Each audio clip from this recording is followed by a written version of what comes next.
I'm blushing.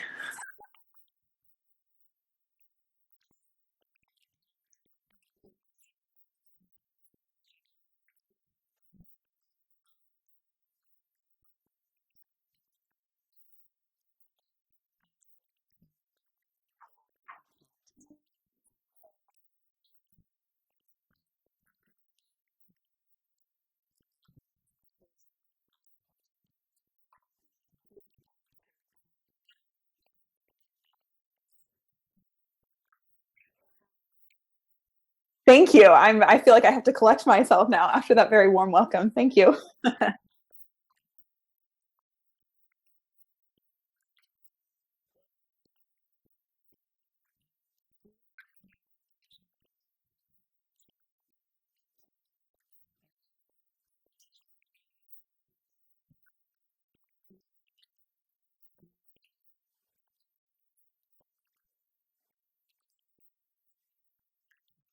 Yes.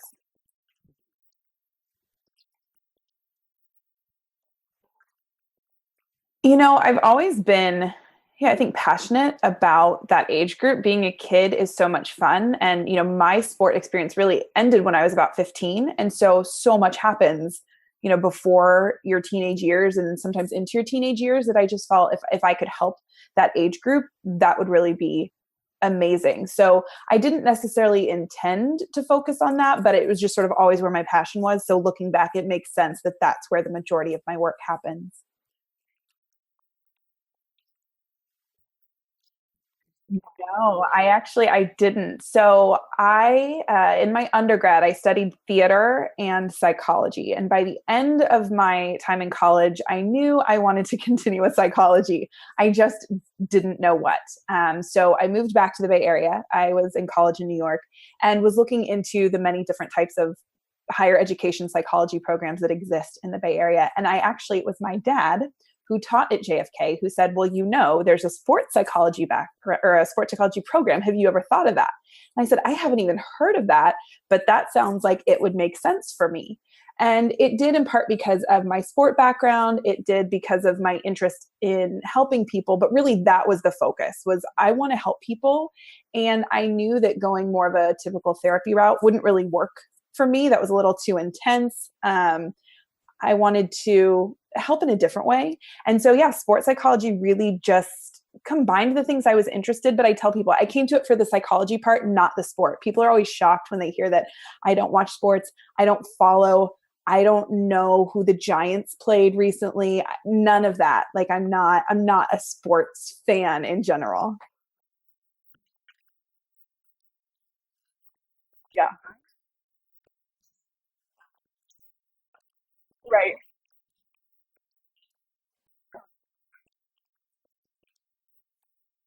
Yeah.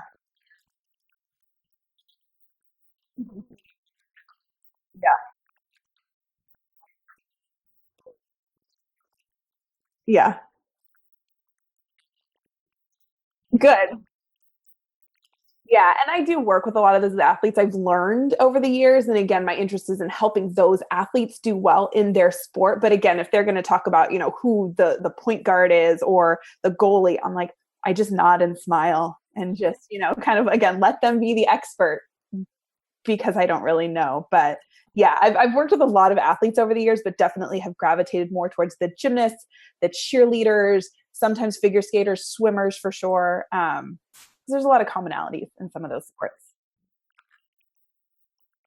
So I was also a gymnast. And I like to say I retired at the age of 15, but I actually left club gymnastics when I was 13, right as I entered high school. I stopped competing for club, and I was very fortunate that my high school had a gymnastics team, and that within the league, it was actually pretty decent competition because a lot of us left club around the same time and then competed together in high school. So it was a very fun experience.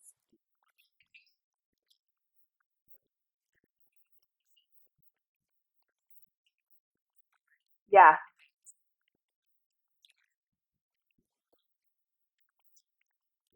Mhm. Right.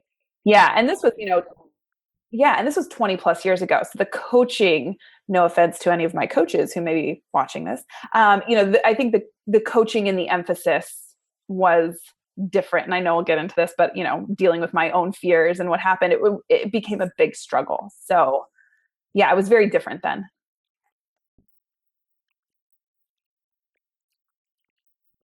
Yeah.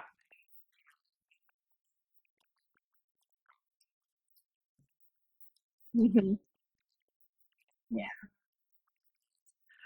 Oh man, I had a lot of personal experience. I pretty much, so unfortunately, the way my coaches dealt with fear is they kicked you out of practice until you got your skill back. And for me, I was kicked out for multiple skills multiple times. Like I remember one time thinking like, okay, so to get back into practice, I need to get my giants back. I need to get my series back, and I need to flip my vault.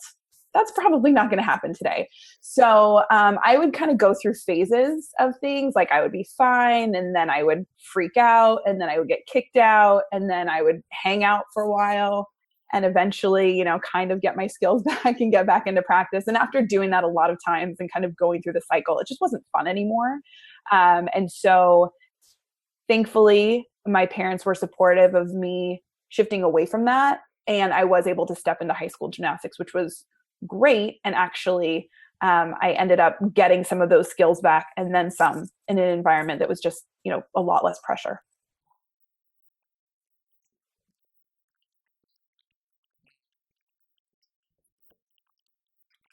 Mhm. Yeah. And unfortunately, I didn't know about mental skills then. And my parents didn't know about mental skills. And if the coaches did, they didn't share about it. So really, when I found sports psychology, I went, wow, if I knew then what I'm learning about now, my experience would have been so very different. And I think, gymnastics as a culture in some ways has changed to where people are more vocal about the mental aspects of gymnastics specifically, but sport in general.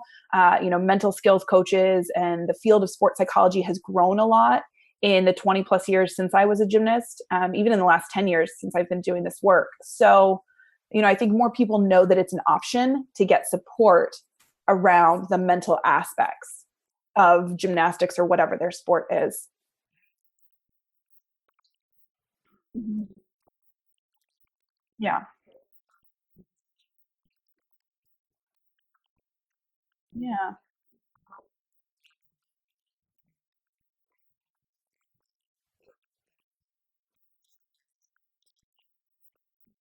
Yeah.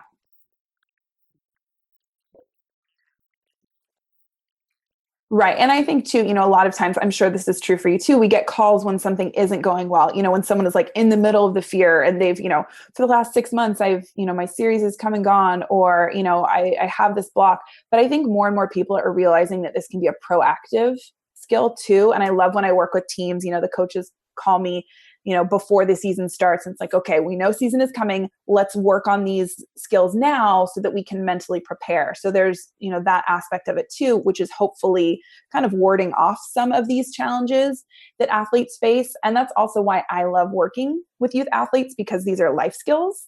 And so, maybe we're helping them work through a fear or build more confidence or deal with that negative inner voice. But those are skills they can take with them regardless of how long their sport experience lasts. And so that's why I really love working with, young and teenage and even early college athletes.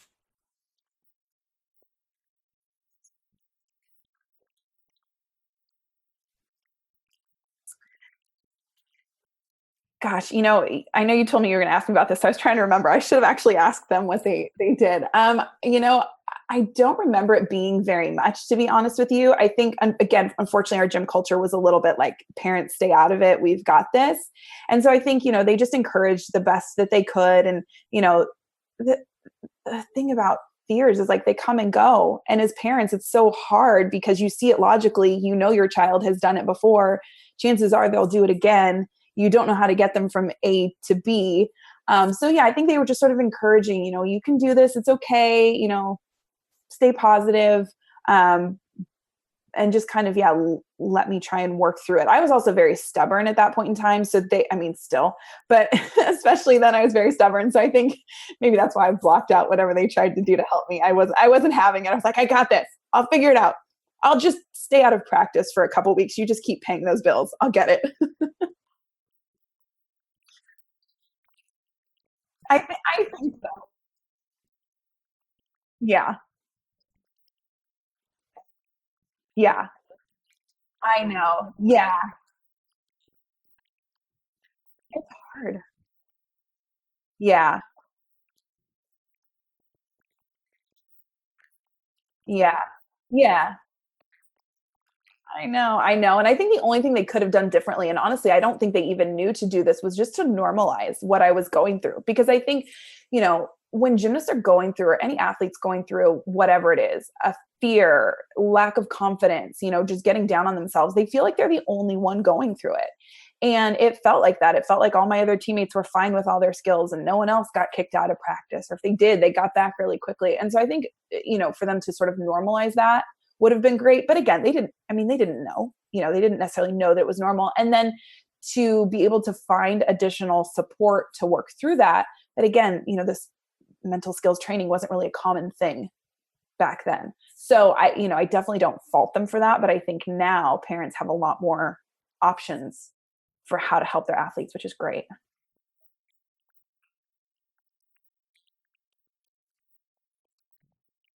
Yeah.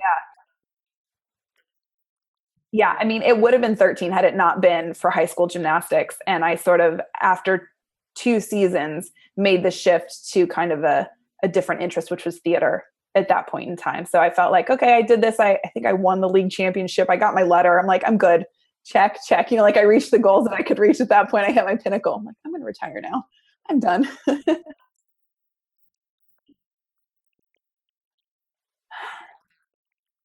No, I didn't. I was always really comfortable there. And even I recall, like in meets, I didn't get super nervous. I always loved the performing aspect of it. Floor was always my favorite, and kind of, performing and dancing. So yeah, theater, I didn't really get too nervous about. Yeah, I don't know why that is.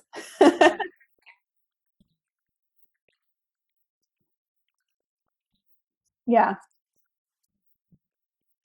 Mhm. Yeah. Right.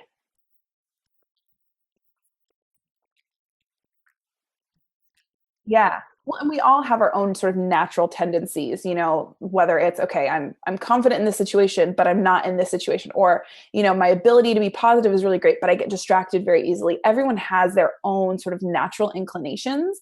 And so it's important we help our athletes build on that and then find the places where there's kind of these gaps and help build that. And so I think, again, those skills, they translate, right? If you're feeling more confident, in the gym, then maybe you're someone who's more confident speaking in front of a class or trying something new. If you're not so confident in the gym, you might see that in other areas. And so again, that's why these skills, as you know, are life skills.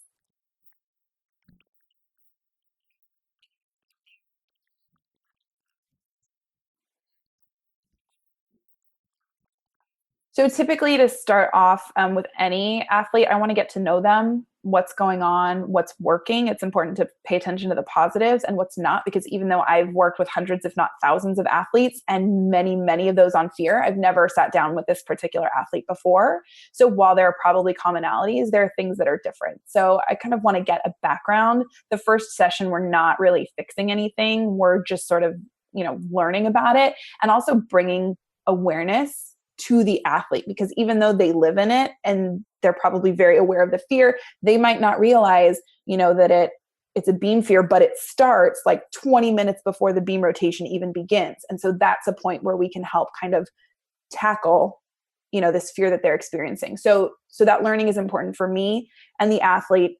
And then typically for most of the people that I work with, a fear is going to affect the way they're thinking. They're probably thinking negatively. They're thinking about the fall that could happen, the fall that did happen. So their thinking needs some work.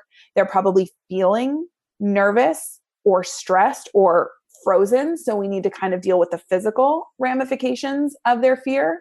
A lot of times gymnasts are picturing the falls or that fear is manifesting as images in their head, or they can't picture the skill anymore and that's really stressful. So we're usually tackling those three pieces pretty consistently: their thoughts, their feelings, and then their images. And then I find that the communication becomes really important with fear too, the communication specifically that they're having with their coach. Oftentimes athletes are not as open as they could be. And I know that's really hard to talk with coaches and to let them in. But if a coach doesn't understand that an athlete is experiencing fear and they've seen the athlete do it, they're like, just get up on the beam. You can do it. That's stressing the athlete out and pushing them farther from doing the skill. The coach thinks they're being helpful. So a lot of times we also work on communication skills. So how can you talk to the coach about this? Sometimes coming up with, even though I'm obviously not the coach, coming up with what might be an ideal sort of physical plan to get the athlete back to that skill, and talking about how they can present that to the coach. Again, coaches may say no, but maybe they can come to some sort of agreement or happy medium, because it's not just the mental aspect. They actually have to physically do the skill at some point in time and work back towards it.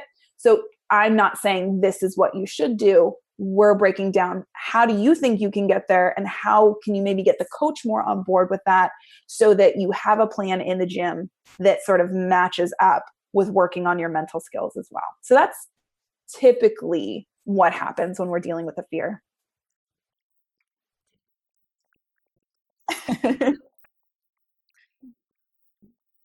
Yeah. Yeah. I know. Mhm.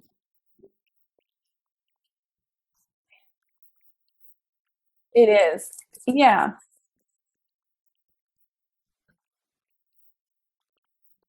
Mhm. Yeah. Right. Yeah. I like to look at it as we're creating a recipe. Like if you want to make cookies the same way every time, you have your recipe and you do it. So it's like we're putting these pieces together so that if that block starts to sneak back up, hopefully you notice it's coming because we've built your awareness, but you know what to do. So those fears become less scary because you know what to do if and when it happens. And unfortunately, that's the nature of fear, is that they do tend to come back up, especially certain gymnasts are more prone to fears. I certainly was. And so because I didn't have, sort of the skills or the plan, I would, muddle my way through it. I'd get back in and then it would come back up again because I didn't have specific ways to think or approach the situation to be able to get through it. So having kind of that individual recipe is really important so that they can go back to that later on, because these fears may very well likely come up again. Mhm.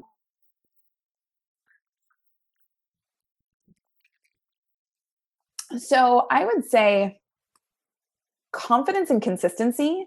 If I had to sort of point to, yeah, sort of what they tend to be for, I would say that confidence, because they tend to swim so many different races and events, that it's like, well, maybe I'm really confident in my 200 free, but not my 500, butterfly, or, I get in a relay and I get really stressed. So having confidence in themselves as a swimmer versus like, I'm really good at this distance or this stroke. And then managing to be consistent, because they spend a lot of time, training in the pool, and then kind of like gymnasts, they have to put it all together for that one, race or distance. And then hopefully they go to finals and they do it again. So helping them become confident in their ability overall and find that consistency. And I would say, as well as learning how to, what I have called, sort of selective memory, is if one race doesn't go well, that's done. It's kind of like gymnasts, right? If vault didn't go well, you're on to the next thing. If bars doesn't go well, you're on to the next. So even though they don't come to me for that, I found that's really important, is not letting one, not so great race affect what happens the rest of your day or your weekend. Yeah. Hmm. Yeah.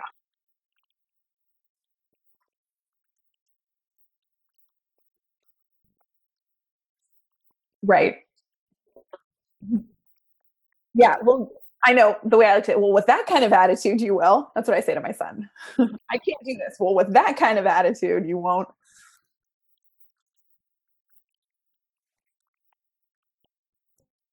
Mhm. Yeah. Mhm. Yeah. Right.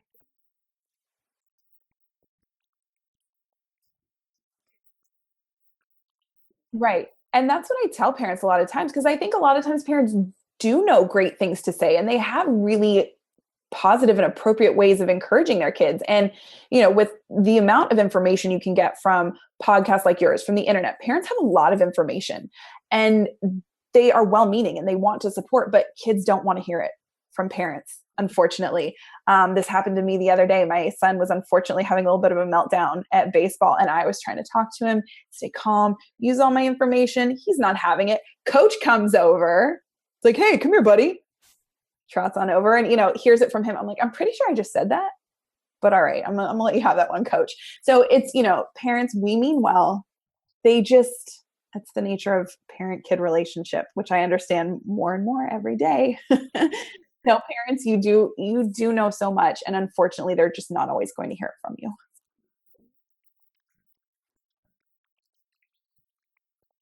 Mhm. Yeah.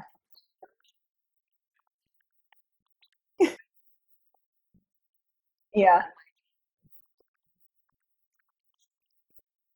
Yeah.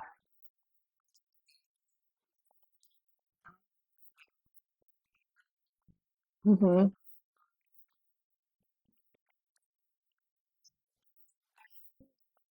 Yeah.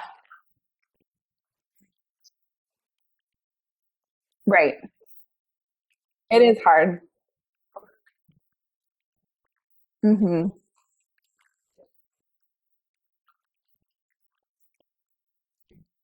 Yeah.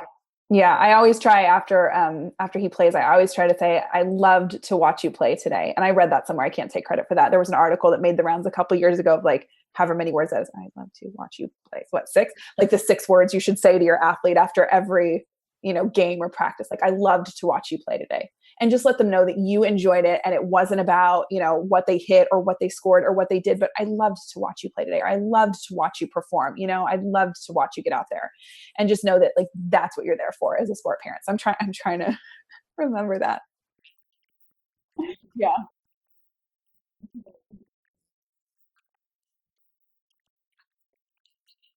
Yeah. Yeah. Decompress.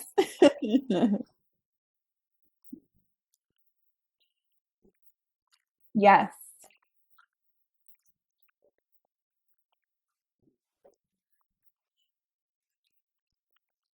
So for soccer players, a lot of the times I get brought in for more of the team dynamics part of it. The mental skills are important too. And I love when I'm working with a team, when I can come in and hear what the team wants to work on. Coaches often say like, okay, here's what they need. But it's great when we can say, well, what do you feel you need? So a lot of times it's one part team dynamics, improving their communication skills, dealing with frustration as a team, which also has kind of an individually, how might I deal with frustration? And then I'd say energy management is also a skill that soccer players have needed. Some need to psych up and some need to calm down. So that's kind of a challenge on teams when, different athletes need different parts of kind of a skill or idea. Um, but similar to any athlete, a lot of times it's also the way that they're thinking, which then affects not only themselves, but their team as well. So it's one part, kind of team building, team bonding, communication, and then it's also getting more control over their thoughts and their feelings to, play their position and to support the functioning of the team.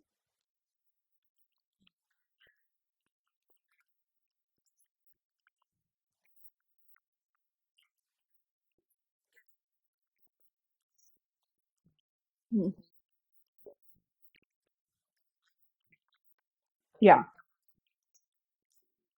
Yeah, team dynamics for sure, which obviously come into play for gymnasts as well, but it's different because, yes, there's a team component. If everyone does well, your gym might win, but it's very different gymnastics versus soccer or basketball, sports like that.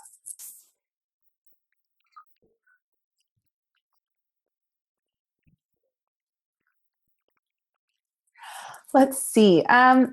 No, I think just that, like I said before, this information is great when you're struggling, right? Like there's a fear, there's a block. I'm really nervous before a meet. I get stressed before a competition. That is great. Yes, we want to help support you, but also this is great proactively. And again, I don't think we're quite there as a field where this is just sort of something that's offered to athletes as let's just get you mentally prepared. You spend so much time on your physical skills. Let's also spend time training your mental skills so that maybe you don't end up with blocks or, fears that are that severe or, getting so stressed out that you throw up before your competition.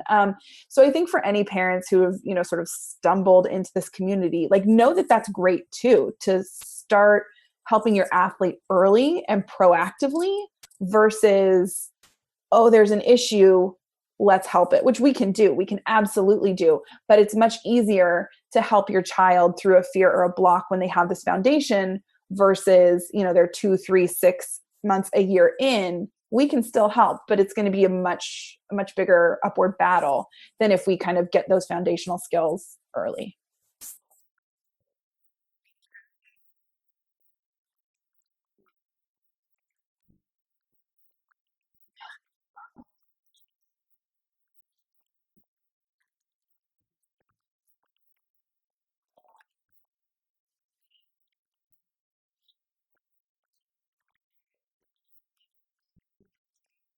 Thank you.